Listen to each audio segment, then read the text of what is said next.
I really want to call this video Teaching with a Purpose, but the more I think about it, we all have, if you're a teacher, your purpose is to make a difference in the lives of the kids. What's your purpose? And I think we all share that same purpose. So I said, well, that's not a good title for this, but teaching with intention, specifically knowing what you're doing and why you're doing it, I think is a better way to conceive of what I'm going to be talking about.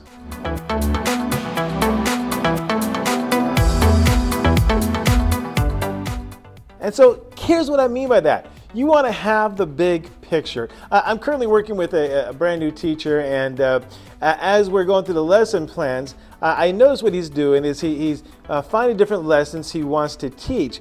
But when you look at it, when you kind of step back a little bit, each lesson's kind of good on its own. But when you step back, you don't really see it coming together very smoothly. You don't see the overarching theme or message that he's trying to convey. And so that's what I want to point out to you is you want to start with the big picture in mind. What is it that you're trying to communicate to your students? What do you want them to get from regarding all these lessons? You should be working towards a certain goal. Let me kind of break it down for you, what I mean by that. So in my class, we're currently learning about the American Revolutionary War. And so you might have a lesson maybe on the Battle of Trenton, maybe a lesson on the cause of the American Revolutionary War or Yorktown. So you have different lessons about different events that happen. But what connects it all together? What is that theme or the message?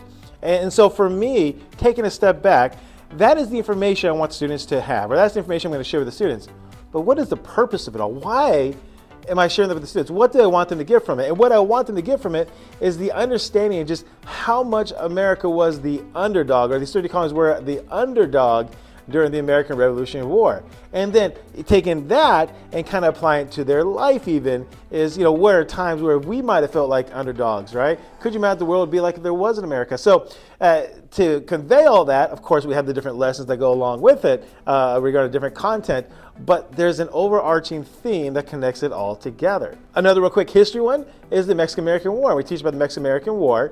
Of course, we teach about the facts that happened with it and everything that transpired in time and all this stuff, right?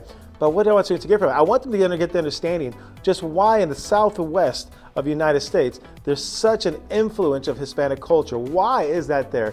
And I live here in California, so students see it, but I don't think they understand why. But it's not until we start teaching that they are able to make those connections. So what I want to give for that is I want to understand just the reason why there's such a Hispanic influence here in Southwest America. But to do that, of course, I teach the content. But once again, I had to take a step back and think, what do I want them to get from this? What is the big theme of it all? Now, this applies to all different subjects. So for math, for example, you could just teach about, subtraction, addition, and all these things. But you want to be working towards a certain, a goal, a certain theme. You're working towards something. Those are all components of something. So when I was tutoring math, my ultimate goal it was to have students solve, or I would help students help solve equations, right, with one variable. But what I found out is that every time I do it, I realized, oh my gosh, in order for them to do this, they need to know how to divide. But in order for them to know how to divide, they need to know how to multiply. But before they knew how to do that, they needed how to add. And so we basically broke down the things. And so if you're teaching math, you're definitely going to teach those different concepts and those different skills, but you want to have it all tied together, working toward a specific kind of solution. So that's how I look at math regarding that aspect. And then English, well, that's very similar to history.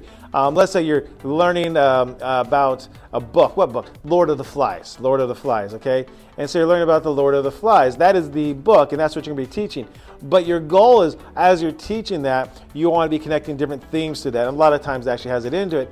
But once again, you want to have that big picture in mind when you're creating your lesson plans. And same thing applies to chemistry or some sort of science. You can break down the different properties of different chemicals, but then when you have the chemical reaction, you see it all come together. But once again, have that vision in mind. Teach with a purpose.